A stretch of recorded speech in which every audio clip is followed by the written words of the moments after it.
Look out the window of any commercial airliner and you will notice something so familiar that it has stopped registering as a design choice. The window is not square, it is not rectangular, it has no sharp corners. Every passenger window on every commercial jet in service today is rounded. And that shape is not there for aesthetics or for the view. It is there because square windows killed people. The engineering reason behind this explains a vital structural principle in aviation history. The problem is not immediately obvious, which is why it took a series of catastrophic accidents to make it undeniable. An aircraft fuselage looks like a rigid metal tube.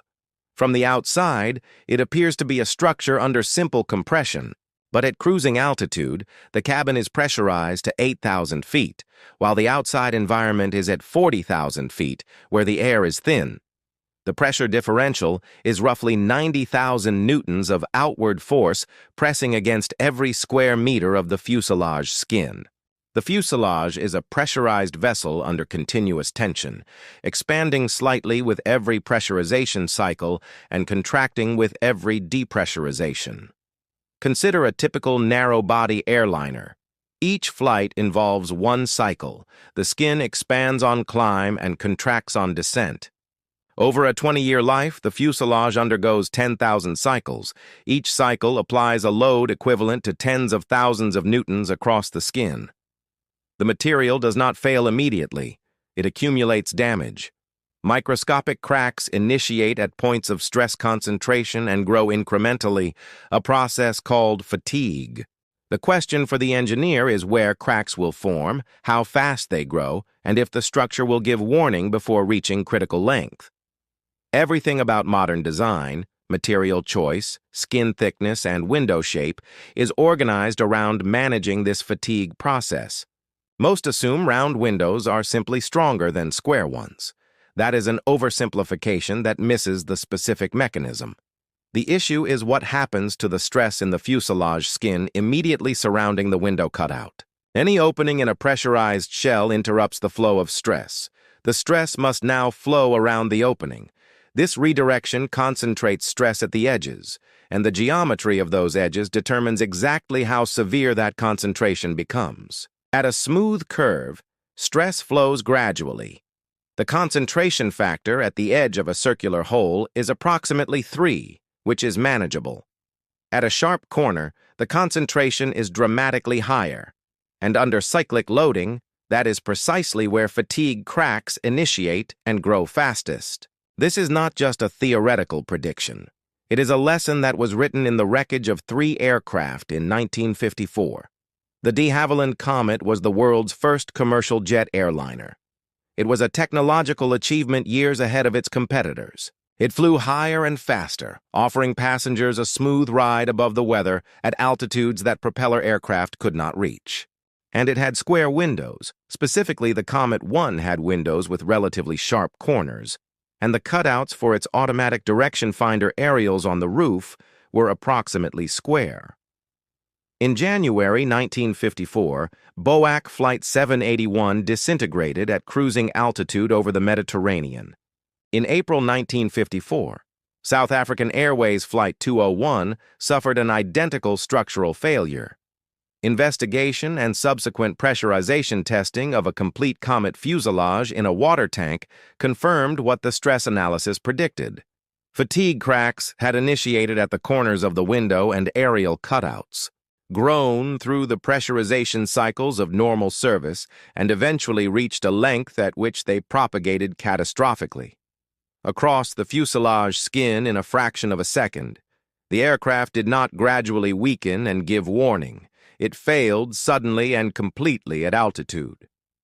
The engineering response to the Comet accidents established the structural design principles that govern commercial aircraft fuselage design to this day. Window openings must have fully radiused corners, no sharp transitions, no straight edges meeting at angles. The radius of curvature at the corner must be large enough to sustain the stress through the full design fatigue life. The skin material around window frames must be thicker than the surrounding skin to compensate for the stress concentration that even a well-radiused cutout produces. Window frames must be designed to transfer load around the opening rather than concentrating it. and the overall damage tolerance philosophy, the requirement that the structure continue to function safely even after a fatigue crack has initiated. Giving inspectors time to find and repair it before it reaches critical length is built around the assumption that cracks will form at high-stress locations, which means the window corners and frame attachments are among the most closely inspected areas on any commercial aircraft. Every commercial aircraft in service incorporates this understanding. The Boeing 737, 747, 777, and 787 families, the Airbus A320, A330, A350, and A380. Every one of them has fully rounded passenger windows, reinforced frames, and skin doublers around every cutout. The specific geometry varies by aircraft type and window size, but the principle is invariant. On the Boeing 787 Dreamliner, the composite fuselage construction changes the material, but not the physics. The windows are larger than on conventional aluminum fuselages because the carbon fiber composite skin handles stress concentration differently. But the corners are still fully radiused and the frames are still engineered to manage load transfer around the opening. The shape of the window is not a styling decision that happened to be structurally acceptable. It is a structural requirement. That happens to have a consistent visual result. The principle has limits that are worth understanding.